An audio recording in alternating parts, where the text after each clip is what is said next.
السلام علیکم۔ آج ہم 5ویں جماعت کی کتاب گل لالہ سے اپنا 8واں سبق پڑھیں گے۔ پیارے بچوں، یہاں پر کچھ معروضی سوالات جوابات دیے گئے ہیں۔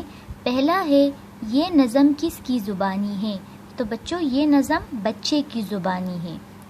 بچے کا دھیان ہر وقت کون رکھتا ہے؟ تو یہاں پہ ہم اماں کے دائرے کو پینسل سے بھریں گے۔ اس نظم میں شاعر نے اپنی زندگی کے کس زمانے کا ذکر کیا ہے؟ بچپن کے زمانے کا، تو اس کو ہم پینسل سے بھریں گے۔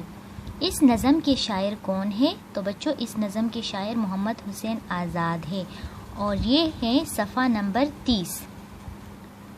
صفحہ نمبر 31 پر ہمارے پاس نظم کے میری پیاری اماں کے سوال ہیں اور جملے ہیں جو کہ آپ نے کاپیوں میں لکھنے ہیں۔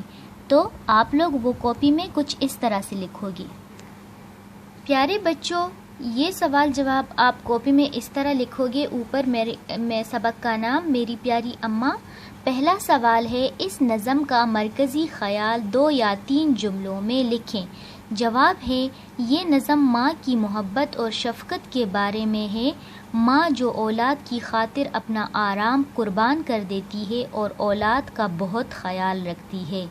دوسرا سوال ہے، نہ اچھے برے کی تھی پہچان اماں، بچپن میں اچھے برے کی پہچان نہ ہونے کی کوئی 2 مثالیں دے۔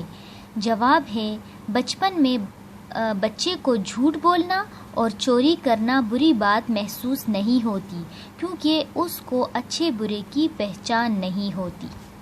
تیسرا سوال ہے، مجھے سکھ دیا آپ نے دکھ اٹھایا، اس مصرعے کا مطلب اپنے الفاظ میں لکھیے۔ اس کا جواب ہے، اس مصرعے کا مطلب یہ ہے کہ ماں بچے کی خاطر اپنا آرام و سکون بھی قربان کر دیتی ہے۔ جیسے آدھی رات کو گہری نیند سے اٹھ کر بچے کو خوراک دیتی ہے، بچہ بیمار ہو تو سارا دن اور رات اس کی خدمت کرتی ہے، خود تکلیف سہتی ہے مگر بچے کو آرام فراہم کرتی ہے۔ بچوں، چوتھا سوال ہے، اس نظم کے آخری بند کی نثر لکھیے۔ جواب ہے، اس بند میں شاعر محمد حسین آزاد فرماتے ہیں کہ میں اپنی ماں کا پیار ساری زندگی نہیں بھول سکتا۔ وہ مجھے اپنی گود میں لٹاتی اور پیار کرتی، مجھے گلے سے لگاتی، اور جب میں اداس ہوتا تو مجھ سے میٹھی میٹھی باتیں کر کے مجھے ہنساتی۔ میں اپنے بچپن کو کبھی بھی نہیں بھول سکتا۔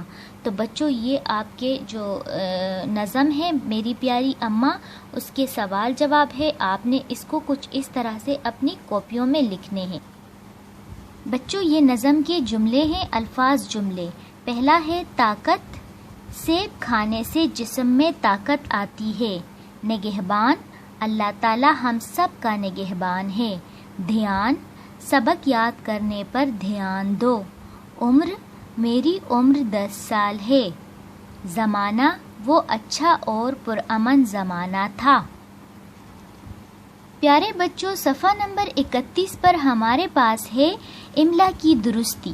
یہ آپ کی اردوبی کا کام ہے۔ خالی جگہ میں درست املا کے الفاظ چن کر لکھیے۔ ہمارے استاد بہت دیش ہیں۔ تو بچوں، یہ والا قابل لکھنا ہے یا یہ والا؟ تو یہ والا صحیح ہے، آپ نے اس کو یہاں پر لکھنا ہے۔ یہ دیش کب کا ہے؟ یہ واقعہ، آپ نے واقعہ ادھر لکھنا ہے۔